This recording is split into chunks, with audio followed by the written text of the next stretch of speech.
LiberalViewer presents. So, welcome to the January 5th edition of LiberalViewer Sunday Live Clip Roundup. Thanks for joining me. Give me a thumbs up and subscribe to my channel if you like what I'm doing. Tonight I picked out the weekend's 13 best, most newsworthy clips from the Sunday morning news analysis shows from the big five corporate outlets of ABC, NBC, CBS, CNN, Chuck Schumer, who at least raised that question that it's a wag the dog scenario where Trump is trying to distract from various news this week, including this whistleblower from Deutsche Bank saying that he was getting from Pompeo, who the Secretary of State who did the full Ginsburg, and Secretary of State Mike Pompeo tried to say this was a justified strike in response to an imminent threat, and that's actually an important factual question as to whether it was legal. I don't actually have any political comedy this week. It's a kind of grave situation, possibility of war with Iran, but I will talk a little bit about what a joke it is, what Congress has made of its war powers over the years.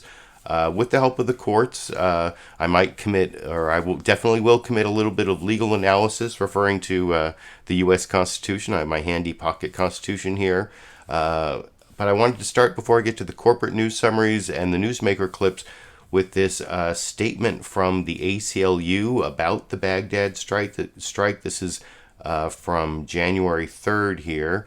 I'm not sure how well you can read that, but it's Hina Shamsi, the ACLU National Security Project Director, saying Congress has not authorized a war or hostilities. The Trump strike so far, it was not permissible under international law or under the Constitution as an act of self-defense. That's why, that's why I was saying earlier you're going to see Mike Pompeo talk about how this was an imminent threat from Qassem Soleimani, the Iranian general who was killed in this Baghdad strike. The evidence on that, and if you are paying attention, let me finish up this ACLU statement here, where in the coming days we need to focus on the many costs of warlike approaches, starting with the harms to human lives and rights, as well as to peace and stability. After almost 2 decades of expansive presidential claims of authority to use force abroad, Congress needs to robustly exercise the oversight and restraining powers that are integral to our system of checks and balances.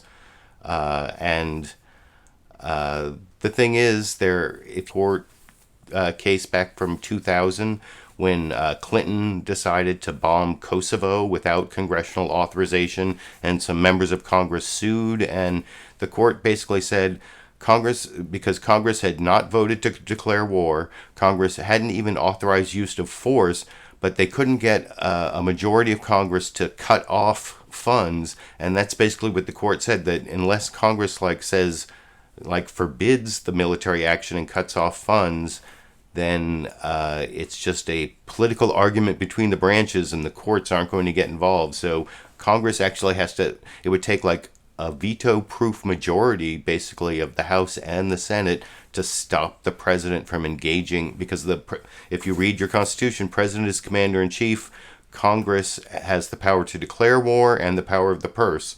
But there are so many undeclared wars that it's only the power of the purse that Congress has to stop a war if they want to, and that seems pretty unlikely. And so I wanted to give that analysis before I get to the news summaries, because that's one of the big questions, the legality of this strike, whether it was self-defense, but what can Congress do about it, what's going to happen next. And then there's this threat that Trump has made in this tweet. Here's a tweet that I took a screen capture from, where he's going to, if Iran retaliates, he's going to attack these 52 sites, including cultural sites. And I'll show different news hosts ask Mike Pompeo about that, because it's actually a war crime against the Geneva Convention to attack cultural sites.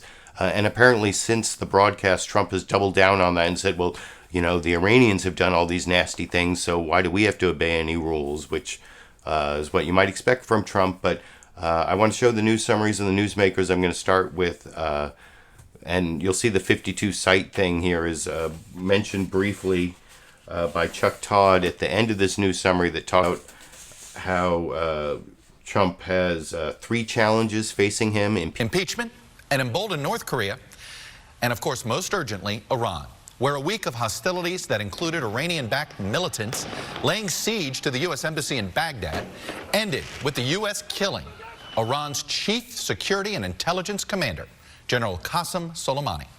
The immediate result has been the deepest crisis with Iran since the seizure of 52 American hostages in 1979. Iran has promised a harsh revenge at a time and place of its choosing. The U.S. is sending even more troops into the region, urging American citizens to get out of Iraq. And President Trump is warning that the U.S. has targeted 52 retaliate. U.S. officials are warning an attack in the homeland may come with little or no warning. Less immediate is the impact in a number of other areas. For President Trump, in 2012, he accused then-President Obama of somehow seeking war with Iran as a way to help his re-election chances. Well, Thursday's strike could be seen as an effort to overshadow impeachment. It has, and help the president in November. We don't know. In the Democratic race, could this now mean Joe Biden's foreign policy experience becomes a bigger asset? Or could Bernie Sanders benefit from his consistent opposition to overseas conflicts? And how will voters themselves react to President Trump escalating tensions again in the Middle East, given that he, as a candidate, promised to pull America out of endless Middle East conflicts? We begin our coverage in Iraq with our chief foreign correspondent, Richard Engel, who is in the northern city of Erbil. Richard. And then Meet the Press actually had, and you'll also see, I'm going to show you in a little bit, Chuck Todd did a not very good job of cross-examining Secretary Mike Pompeo about that war crime thing, the 52 sites, including Iranian cultural sites as targets. But before I get to that, I want to show you Jake Tapper. I think he did a better job of talking about lack of evidence of the imminent threat and also the 52 cultural sites. And he certainly did a better job in the cross-examination. I'll show you a little later. But first, let me show you the news summary from CNN State of the Union. Jake Tapper talking about the State of the Union this week is wondering what's next and when, and tension with Iran going way up after the killing of this Iranian general. And you'll see that Jake Tapper specifically mentions the 52 targets and including the cultural targets with and the lack of evidence of eminence, which I will talk about with you after we watch that clip together over here. Hello, I'm Jake Tapper in Washington, where the State of our Union is wondering what's next and when. Tensions between the U.S. and Iran seem to be ratcheting up almost by the hour as President Trump escalates his threats against the hostile nation, days after he ordered a deadly airstrike in Baghdad on Iran's top general. An Iranian military advisor tells CNN this morning that that country will respond to the strike by targeting U.S. military sites. President Trump was tweeting threats to the Iranian government up until the wee hours of the morning, including on Saturday evening, quote, "Let this serve as a warning that if Iran strikes any Americans or American assets, we have targeted 52 Iranian sites representing the 52 American hostages taken by Iran many years ago, some at a very high level and important to Iran and the Iranian culture, and those targets in Iran itself, all caps, will be hit very fast and very hard," unquote. The Trump administration is privately warning members of Congress that Iran's retaliation could come within weeks. Administration officials say the president ordered the airstrike on Qassem Soleimani to head off an imminent attack against Americans, but the American people have not yet seen any evidence of an imminent attack, and some in Congress who have been briefed and convinced the threat was imminent. Joining me now, the Secretary of State, Mike Pompeo. Shows, but before I get to that, I want to show a couple more news summaries, the ABC and the Fox News news summaries, and then I'll have multiple Mike Pompeo clips as well as other newsmakers. I want to start off, like I said, ABC is the next one, and you'll hear some of the same information, but ABC does this interesting thing where they focus on this red flag of vengeance that's never been raised. I've never even heard of it before, but it's apparently important enough to make us all frightened by this ABC News summary coming up. And you'll also see that George Stephanopoulos raises a question that those of us who are old enough to remember the Iraq War remember, which is the question, how is all of this going to end? I mean, maybe there won't be a war with Iran. I hope there won't be, but this is a major escalation, and it seems somewhat like the ramp up to war in the past. And so I'll talk about that question a little more after we watch the ABC News summary together over here. Good morning and welcome to This Week. Around 5 p.m. on the second day of this new year, Donald Trump made his most fateful decision yet as president. The strike he ordered against Iran's top general took out a sworn enemy of the United States, a man responsible for killing hundreds of Americans. It was also a move rejected by Presidents Bush and Obama, who feared the risks of a wider war with Iran outweighed the benefits of removing General Soleimani. And on the streets of Iran and Iraq this weekend, anger and vows to retaliate. That red flag of vengeance unfurled above the mosque in one of Iran's holiest cities for the first time in history. But how will Iran retaliate? Where? On what scale? Can that regime risk all-out war with the U.S.?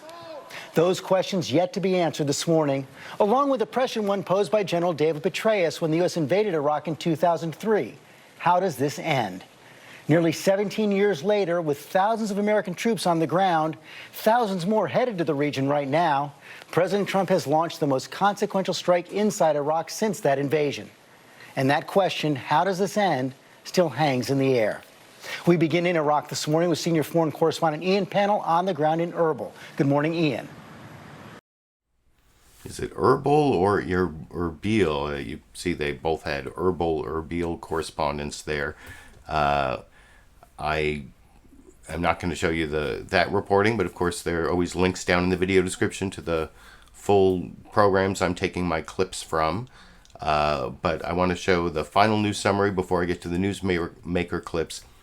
This is Fox News Sunday. Chris Wallace is back this week, and he does this introduction.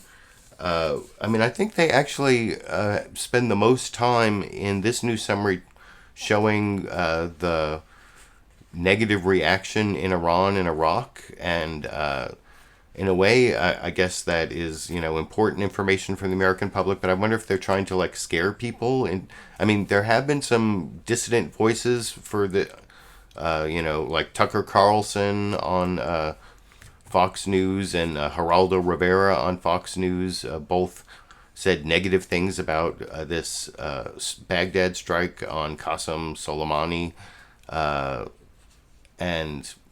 But generally, and you'll see in this news summary from Fox News, it's mostly supportive of what President Trump has done. You'll see that the questions about it being a war crime, the 52 sites that Trump wants to, remember that tweet I showed you before with the 52 Iranian sites representing the 52 American hostages taken, including sites important to Iran and the Iranian culture. And like I said, Trump has doubled down on that. Well, you'll see that they mentioned that the only people saying it's war crimes are people from Iran. They don't talk about other people like the Geneva Convention who say it's a war crime. In the final news summary, this 2-minute news summary from Fox News Sunday this morning over here. And hello again from Fox News in Washington. The deadly strike on Iranian General Qassem Soleimani marks a major escalation in the standoff between Washington and Tehran, raising fears of all-out war. The U.S. sending more than 4,000 additional troops to the Middle East this week as Iran promises to seek revenge. In a moment, we'll speak live with Secretary of State Mike Pompeo. But first, let's get the latest from Kevin Corke at the president's Mar-a-Lago retreat in Florida. Kevin. Chris, the Iraqi parliament convenes an extraordinary session this Sunday. they're considering whether to ask the U.S. to withdraw troops from their country. Now, that consideration comes just a couple of days after that American drone strike took out an Iranian general on Iraqi soil, sparking fears of a wider regional conflict. Over the weekend, Iraq's prime minister strongly criticized the U.S. drone strike that killed Iranian General Qassem Soleimani and prominently took part in the massive anti-U.S. protest in Baghdad. White House officials said it was Soleimani who directed the recent assault on the U.S. embassy in Baghdad and was responsible for killing hundreds of Americans worldwide. In Iran, a massive funeral procession through several cities to honor the slain general, who many consider the second most powerful man in the Islamic Republic. Overnight, President Trump tweeting, "If Iran attacks an American base or any American, we will be sending some of that brand new beautiful equipment their way," and threatening to strike 52 Iranian sites representing the 52 American hostages taken by Iran many years ago. Iranian Foreign Minister Javad Zarif responding, targeting cultural sites is a war crime, and Iran's telecommunications minister called Trump a terrorist in a suit. After a 2-week vacation here in Florida, the president makes his way back home, where he'll be considering entanglements abroad and a possible impeachment trial here in the States. Chris? Kevin Cork reporting from Mar-a-Lago. Kevin, thank you. Joining us now here in Washington, the Secretary of State, Mike Pompeo.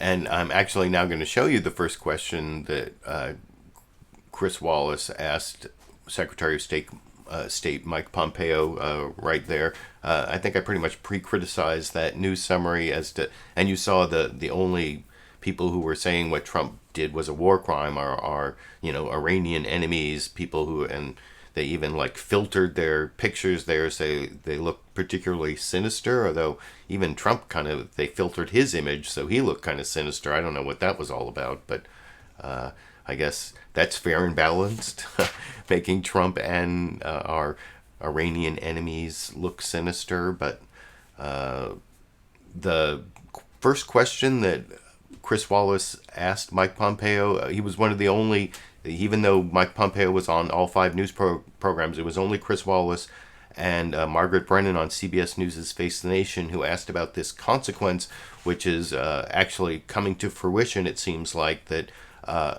Iraq is going to ask us to remove our troops. We have about 5,000 troops in Iraq that have been fighting ISIS. Apparently ISIS is resurging a little bit in northwestern Iraq. I heard some news reporting on that. And so that is going to be a consequence of this strike, is that Iraq, at least the parliament has voted in a non-binding vote that there's still some more steps, but it looks like Iraq is going to kick out American troops. And so that will be a negative consequence that will make it harder to fight ISIS, I suppose. And you'll see that's something that Chris Wallace asked Secretary of State Mike Pompeo about and gets kind of a dodge of an answer. Oh, we're just keeping, it doesn't matter. We're doing what keeps the American people safe, like a non-answer over in this clip. You know that the Iraqi parliament is holding an emergency session today to discuss the question as to whether U.S. troops, the 5,000 troops we have there, should remain in country. It has just come across the wires. The Iraqi prime minister says it is in the interest of both Iraq and the U.S. to end foreign troop presence in Iraq. And he also says that the killing of General Soleimani and also a top militia leader who was backed by Iran, Mohandas, were political assassinations. Your reaction, sir? Well, Chris, the American people should know that President Trump will never shy away from protecting and defending America. It's what we've done over these past weeks and days. It's what we've done over our entire 3 years with our Middle East strategy. The activity that you're seeing today is fully consistent with that. And the American people should know we will continue. The president tweeted it again last night. We will take the actions necessary to keep Americans safe. As for the activity today with respect to Iraq, we've been in their country. We've been supporting Iraqi sovereignty. We've been continuing to take down the terrorist threat against the Iraqi people. The prime minister is the resigned prime minister. He's the acting prime minister. He's under enormous threats from the very Iranian leadership that it is that we are pushing back against. We are confident that the Iraqi people want the United States to continue to be there to fight the counter-terror campaign, and we'll continue to do all the things we need to do to keep America safe. But if Iraq, it is a sovereign country, if they demand that we leave, one, will we leave? And if we do, won't that dramatically hurt the fight against ISIS and stability in the region? So we'll have to take a look at what we do when the Iraqi leadership and government makes a decision. But the American people should know we'll make the right decision. We will take actions that, frankly, the previous administration refused to take to do just that. President Trump says that General Soleimani was planning a, quote, imminent attack. And you see that Chris Wallace asked the imminent attack question there that pretty much everyone asks. Well, you know, was there an imminent attack? Because, like I was talking about, for it to be self-defense and justified under international law and to be a legal strike, then there has to be a self-defense motive. Like I said, I thought Chris Wallace did a good job asking that one question.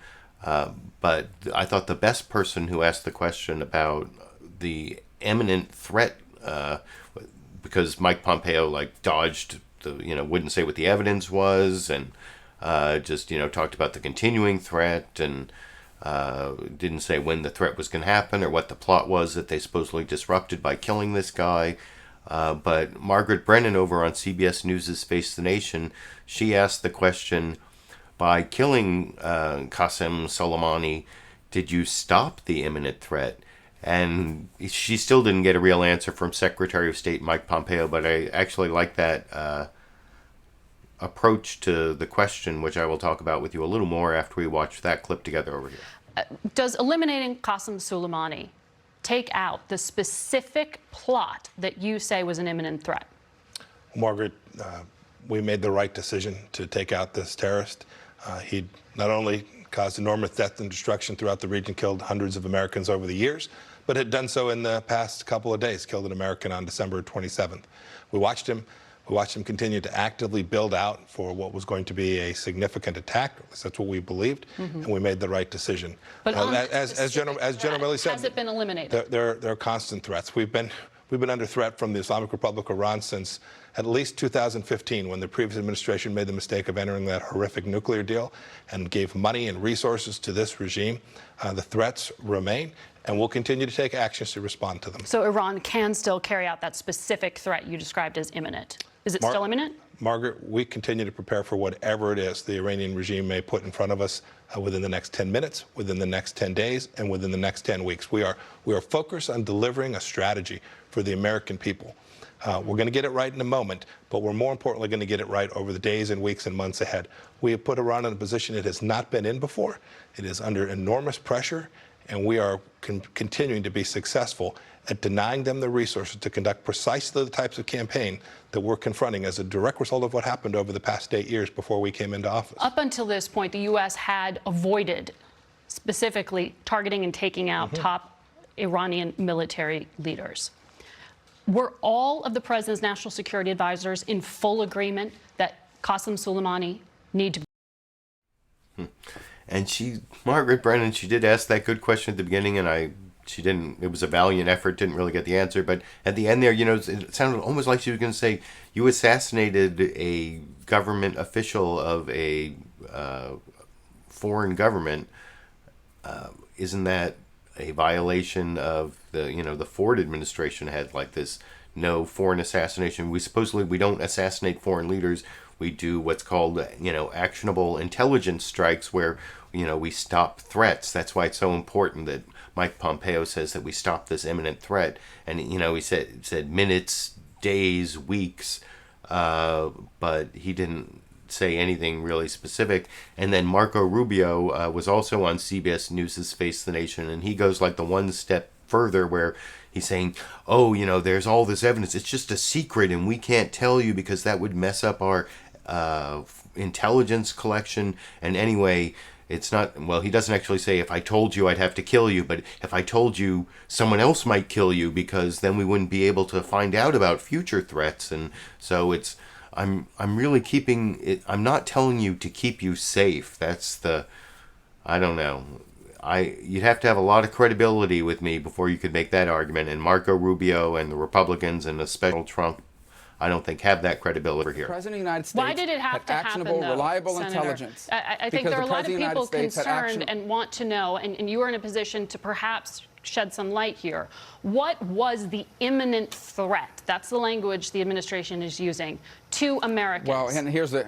Yeah, so when you gather information like this, it's highly sensitive. It cannot be disclosed at this time without also putting in danger our sources, our methods, losing access to future intelligence of this kind. But here's the bottom line. If the President of the United States is presented with information that there is an imminent and credible threat that could cost the lives of not a couple hundred, potentially hundreds, if not thousands, and other personnel in the region, the president has an obligation to act. Any president would have an obligation to act, and this president did. What was so particular to this intelligence, though? I know you can't get into details, but Qassem Soleimani had been carrying out attacks on U.S. interests for decades, and this had been happening in the weeks prior. What was so specific that caused the president to take this specific action? How do you... And it goes back, justify. I think the question is, how would you justify not acting on even the possibility that Americans could die? Do you know what the threat was? Because I can tell you, if the president does not act...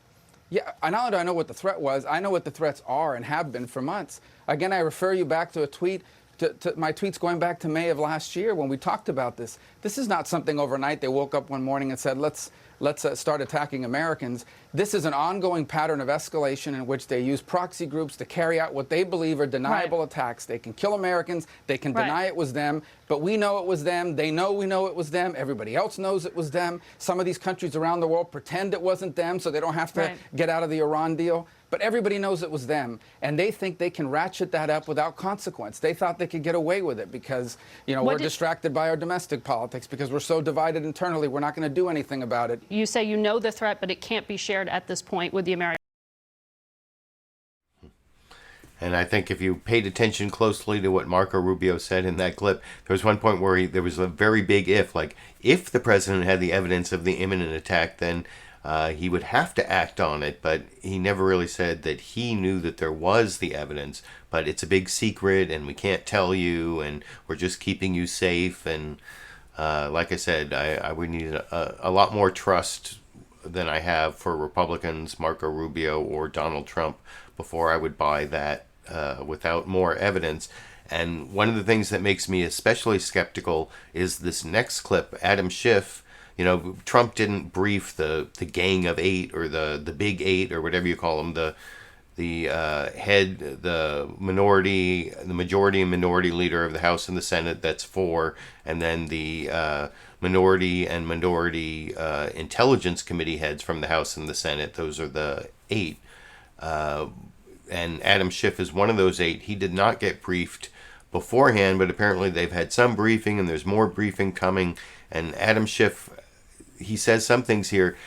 He says months, not days. I think that's one of the key things to listen for in this clip. Months, not days. If you know what imminent means about to happen. About how the threat wasn't really going to happen imminently. It could be months away, and there's always a threat, and not necessarily razor thin. He wouldn't characterize it together. As the chairman of the Joint Chiefs have said, and others in the Trump administration have said, that Soleimani was heading a plot to attack American interests in the region. That is accurate?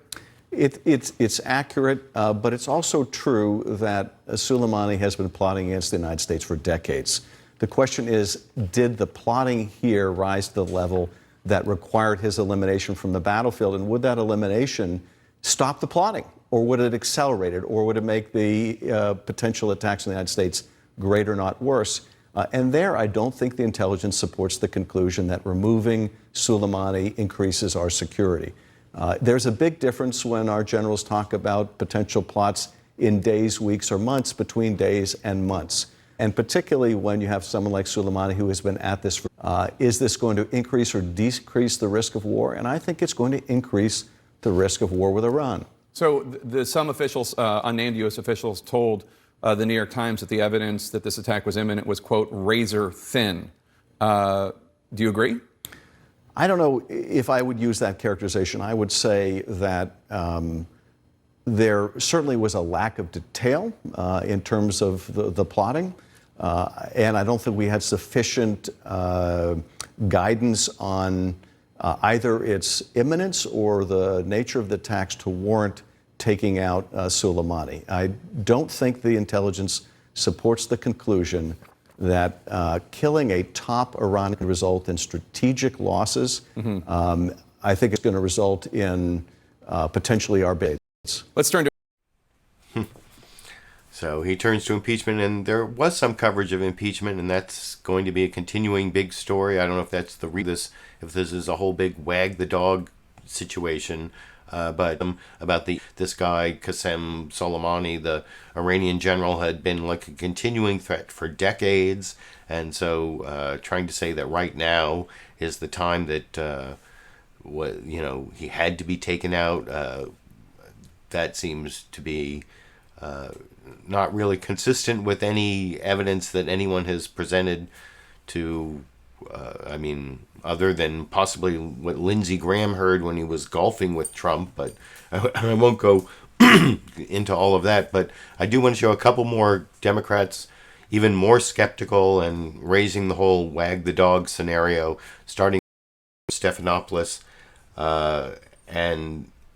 You'll see here that he answers the question about whether America is safer by saying no, and that we're in this talks about congressional power at the end of this, which I kind of said was a joke earlier. And so, well, let's watch this 90 or so second clip of Chuck Schumer talking to George Stephanopoulos this morning, and then I'll comment a little more after we watch together over here. I do want to talk about that. For first, Iran. You heard Secretary Pompeo say America and the world is safer today. Do you agree? No, I really worry that the actions the president took will get us into what he calls another endless war in the Middle East. He promised we wouldn't have that, and I think we're closer to that now because of his actions. Look, there are so many questions that are unanswered, that have to be answered, among them at the top of the list.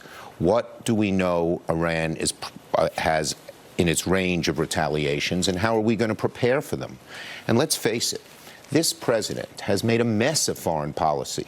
North Korea, they're much stronger than they were when he started. In Syria, he messed up. Every encounter he has with Putin, he loses.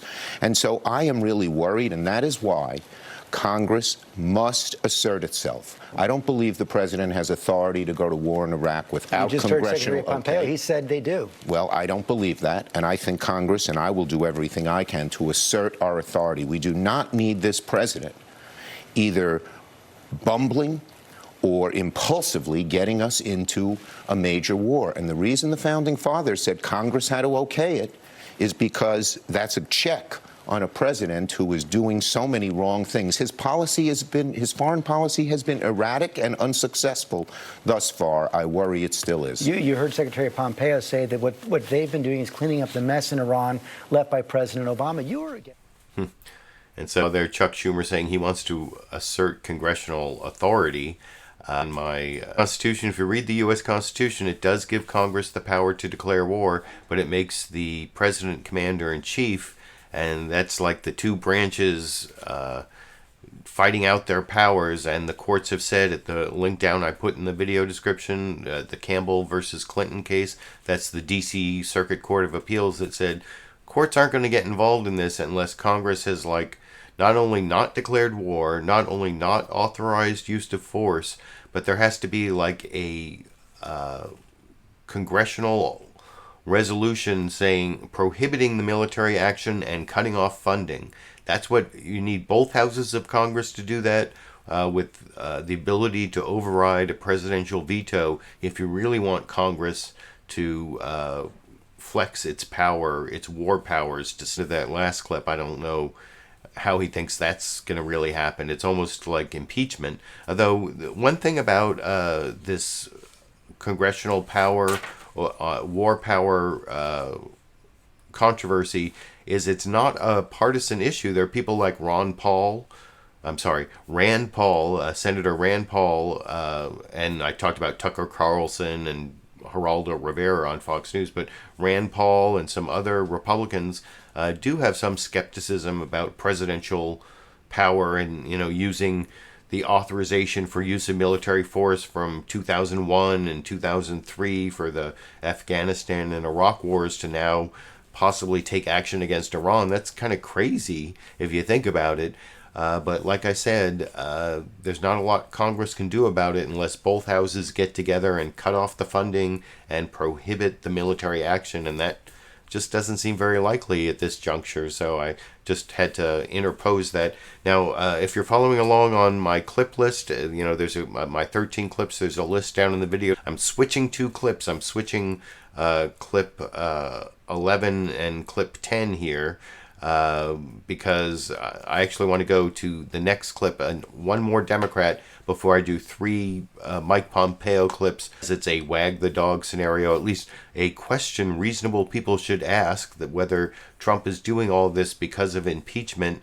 She also questions the legality of the assassination. She calls it an assassination of Qassem Soleimani.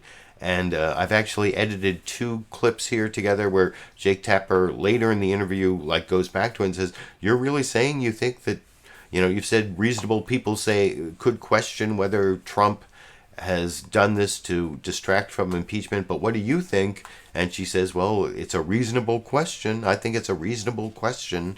And that's going pretty far. And, I've said before that I'm kind of leaning towards Elizabeth Warren as my candidate. Some recent machinations of the primary process have made me think that maybe I should be supporting Bernie Sanders again, like I voted for Bernie Sanders in California back in the 2016 primaries. And maybe I'll do that again, depending on who I think would be most effective, most likely to win, most effective against Trump. But I think Elizabeth Warren does a pretty effective job of explaining why reasonable people, and she thinks that there are reasonable questions about Trump's motivations with this attack, which I will talk about with you. Like I said, this is clip 11. I'm playing before clip 10, and then I'll play clip 10 and the other Mike Pompeo clips after. But I'll talk about this Elizabeth Warren clip after we watch it together over here. Next guest is another leading Democratic candidate who will join Buttigieg stage later this month as another split may be emerging among the 2020 hopefuls, this time over foreign policy. Joining me now from Dubuque, Iowa, is Democratic presidential candidate Massachusetts. Having me this morning. It's good to be here. So you called the U.S. attack that killed Qassem Soleimani a, quote, assassination. President Ford issued an executive order in '76 to make political assassinations illegal. Are you saying that this strike was a violation of law? Look, it was a targeted attack on a government official, a high-ranking military official for the government of Iran. And what it's done has moved this country closer to war. We are not safer today than we were before Donald Trump acted. I think the question that we ought to focus on is why now? Why not a month ago? Why not a month from now? And the answer from the administration seems to be they can't keep their story straight on this. They pointed in all different directions. And the last time we watched them do this was this summer over Ukraine. As soon as people started asking about the conversation between Donald Trump and the president of Ukraine and why aid had been held up to Ukraine, the administration did the same thing. They pointed in all directions about what was going on. And of course, what emerged then is this was Donald Trump just trying to advance Donald Trump's own political agenda, not the agenda of the United States of America. So what happens right now? Next week, the President of the United States could be facing an impeachment trial in the Senate. We know he's deeply upset about that. And I think people are reasonably asking, why this moment? Why does he pick now to take this highly inflammatory, highly dangerous action that moves us closer to war? We've been at war for 20 years in the Middle East. We need to stop the war in the Middle East, not... Trump pulled the trigger and had Qassem Soleimani killed as a distraction from impeachment?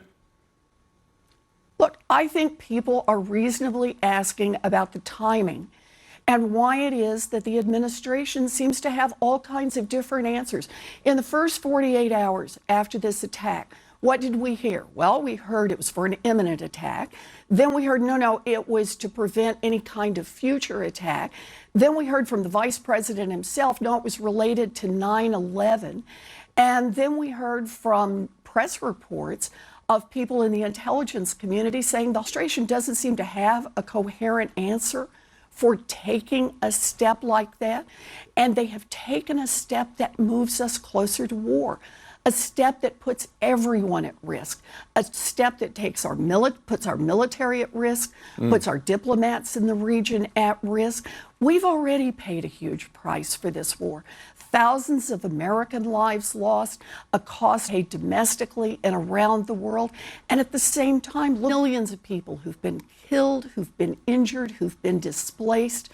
This is not a moment when a president should be escalating tensions and moving us to war. Well, the job of the president is to keep us safe, and that means move back from the edge. One of the explanations that we've heard that you didn't mention is that on December 27th, the Iranian-backed militias ordered a strike that killed an American contractor. You said yesterday that you would not have ordered the strike against Soleimani was in charge. The U.S. State Department did the same for both groups last year. Senator, I just want to try to drill down a little on something you said earlier in the interview when you talked about the fact that people are asking the question about why President Trump carried out this operation when impeachment is about to recommence in the Senate. I know you're saying that people are raising the issue and the administration has given a number of reasons for the strike against Soleimani. But what do you think? Do you believe that President Trump pulled the trigger on this operation as a way to distract from impeachment? Is that what you think? Look, I think it is a reasonable question to ask, particularly when the administration, immediately after having taken this decision, offers a bunch of contradictory explanations for what's going on. Well, I think it's the right question to ask. We'll get more information as we go forward, but look at the timing on this and look at what Donald Trump has said afterwards and his administration. They've pointed in multiple directions. There was a reason that he chose this moment, not a month ago, not a month from now, not a less aggressive, less dangerous response. He had a whole range of responses that were presented to him. He didn't pick one of the other ones. He picked the most aggressive and the one that moves us closer to war. So what is everybody talking about today? Are we going to war? Are we going to have another 5 years, 10 years of war in the Middle East? Are we going to be dragged in once again? Are we going to bring another generation of young people into war? That's every bit of the conversation right now.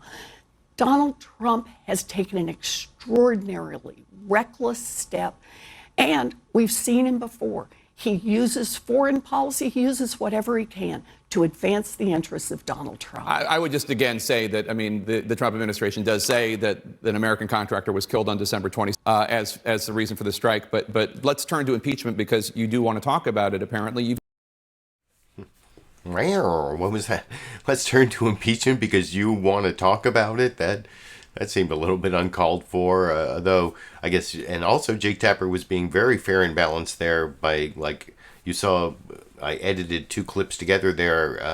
The end of both of those two clips, Jake Tapper was spent time talking about the Trump administration distracting from where you're going to war and to distract from domestic political problems. And Elizabeth Warren was really strong, I thought, in that clip. As I said before I showed it, I thought that she did a good job of questioning the motives reasonable people can question. She said that multiple different ways, even though Jake Tapper tried to pin her down on what she thinks. She thinks reasonable people can question. There are reasonable questions about the motivation of the Republicans and particularly Donald Trump for saying the truth about anything, really.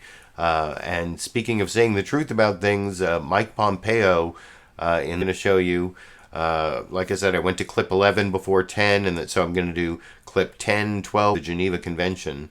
Jake Tapper, for some odd reason, mentions how it violates a UN resolution that the U.S. voted for, doesn't mention violating the Geneva Convention. And then finally, you'll hear George Stephanopoulos go all the way and say this is a war crime. And like I said, since the Sunday morning news broadcasts, Trump has issued, he spoke on the record, not on video, but spoke on the record on Air Force One and kind of doubled down on this whole thing saying, well, you know, Iran can do all these terrorist things. Why can't we be evil too? And we can commit war crimes. And, well, that's not what he said, but that's basically what he said. But like I said, here is Chuck Todd doing a bad job of bringing up the issue because it's going to escalate things over in this clip. Curious, how do we get out of a cycle of escalating violence? The president tweeted yesterday saying this: we have targeted 52 Iranian sites,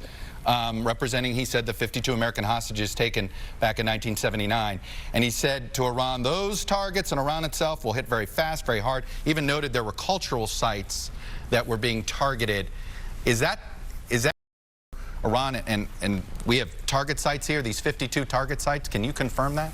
Chuck, the American people should know that we have prepared for this, that we are ready. We're going to target cultural. That our responses are lawful. The action necessary to respond should Iran decide to escalate.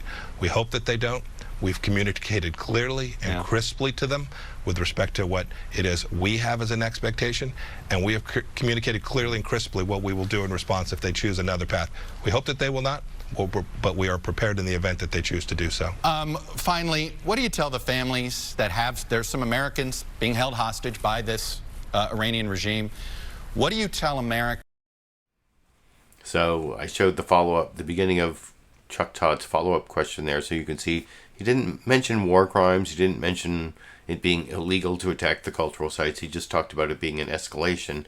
And let's compare that to the Jake Tapper cross-exam of Mike Pompeo in this next clip, where he doesn't say war crime, but he does mention it violates a UN resolution. And you see Mike Pompeo doesn't really admit that he is, when he says we're going to do just what's lawful and the target list is lawful, he doesn't really acknowledge Trump's war crime or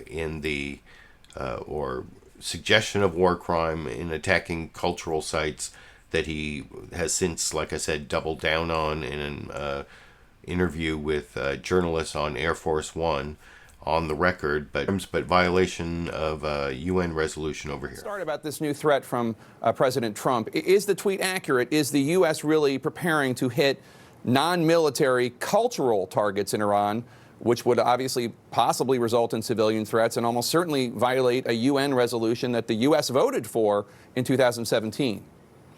Jake, thanks for having me on this morning. President Trump has been resolute.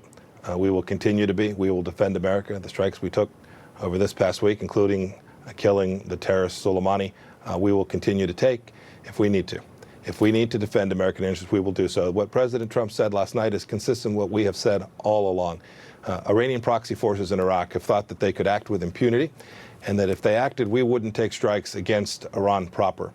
We've made clear 4 months to the Iranian regime that wouldn't be the case, that we were going to hold responsible the actors, the leaders who took these actions and who orchestrated these actions. President Trump's tweet last night made clear we will continue to do that, and the American people should know we will always defend them, and we'll do so in a way that is consistent with the international rule of law and the American Constitution. We've done it before. We will do it again. Well, you're saying two different things there, sir, with all due respect, because President Trump's threat on Iranian cultural centers or centers of interest to the Iranian culture would not be in accordance with international law. So which is it?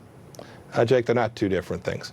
I've been with President Trump through the entire strategic planning process related to our entire campaign, diplomatic, economic, and military. We've built out an enormous coalition to push back against the Islamic Republic of Iran and its kleptocratic regime. The American people should know that we will not waver. We will be bold in protecting American interests, and we'll do so in a way that's consistent with the rule of law. We've always done that, Jake, and President Trump's tweet doesn't deviate from that one iota. So cultural centers are theoretically fair targets in your view? Jake, we're going to do the things that are right and the things that are consistent with American law. I've been part of the discussion and planning process. Everything I've seen about how we will respond with great force and great vigor if the Iranian leadership makes a bad decision. We hope that they won't, but when they do, America will respond. He didn't say, we hope that they won't, but if and when they do. He said, we hope that they won't, but when they do, we will respond. But of course, like I said, he never really answered the question like he didn't with Chuck Todd about, Chuck Todd didn't even ask him about the lawfulness of striking cultural sites. Jake Tapper talked about the lawfulness of it. in regard to a UN resolution, and he still didn't get much of an answer out of Mike Pompeo about the disconnect between what he was saying about all the sites of possible strikes being lawful sites versus what Trump actually said, which was, and then now has doubled down on in this Air Force One interview. But it was actually George Stephanopoulos who went the furthest and mentioned how it was like a war crime under the Geneva Convention, which of course it is. So kudos to George Stephanopoulos for winning this 3-clip Monty here, where they're all asking the same question to varying degrees, and George Stephanopoulos gets it right in the final clip I'm going to show you before I get to, of course, the bonus Dash and Sandy clip that I took right when I actually is right there. Dad is right there. Sandy, the dog, is right there. I suppose I could take a clip of them both lying down doing nothing. But right before I started the broadcast, I took a live action clip of them. It's Dash and Sandy, or as some people like to call it, the Dandy clip. But I'll show that to you after I show George Stephanopoulos actually mentioning the violation of the Geneva Convention from our Trump presidency in tweet, and now double down on Air Force One over here. Be successful. In the face of this, we are seeing new threats from Iran and a strong counter threat overnight from President Trump. I want to show a tweet he put out overnight. He said, "Let this serve as a warning that if Iran strikes any Americans or American assets, we have targeted 52 Iranian sites representing the 52 American hostages taken by Iran many years ago, some at a very high level and important to Iran and the Iranian culture, and those targets in Iran itself will be hit very fast and very hard." As you know, the Geneva Conventions outlaw attacks on cultural objects and places of worship. Our own DoD war manual discusses protection of cultural property. So why is the president threatening Iran with war crimes? Yeah, we'll behave lawfully. We'll behave inside the system. We always have, and we always will, George. You know that. The president was getting to this point. In the past, previous administrations had allowed Shia militias to take shots at us, and at best, we responded in theater, trying to challenge and attack everybody who was on with an AK-47 with using proxy forces and think your homeland will be safe and secure. We're going to respond against the actual decision makers, the people who are causing this threat from the Islamic Republic of Iran. We're going to take this seriously, and we're going to defend the American people at every turn, George. So just to be clear, when the president said he had 52 Iranian sites, including sites important to the Iranian culture, that wasn't accurate? George, I've seen what we are planning in terms of the target set. I'm sure the Department of Defense is continuing to develop options. The American people should know that every target that we strike will be a lawful target, and it will be a target designed at the singular mission of protecting and defending America. President Trump has been diligent about that. He doesn't want war. He's talked about this repeatedly. He is a reluctant participant in this, but he will never shy away from protecting America. Have you had any direct communication with Iranian officials, phone calls?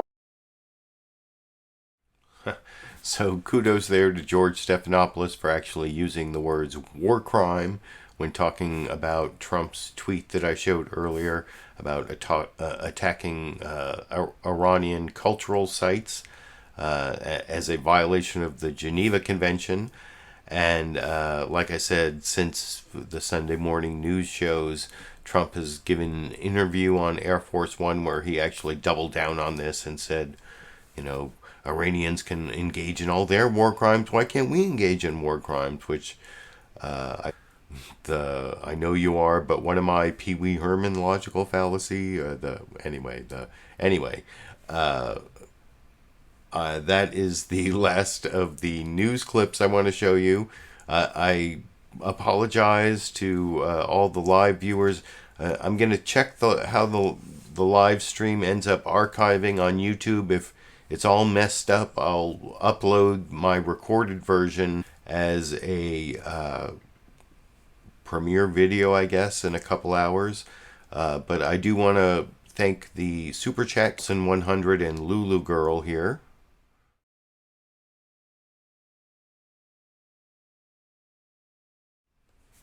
So thanks for supporting the old clip I will show you before I end the broadcast over here.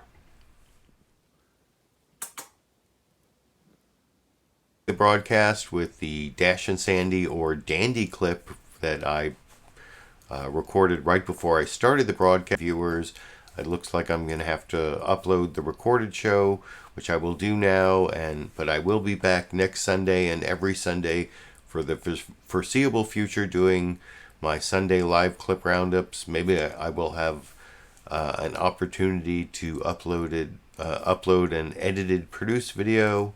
In the meantime, I guess until I have a chance to upload one of those edited, produced videos, or yes, I will be seeing all of you around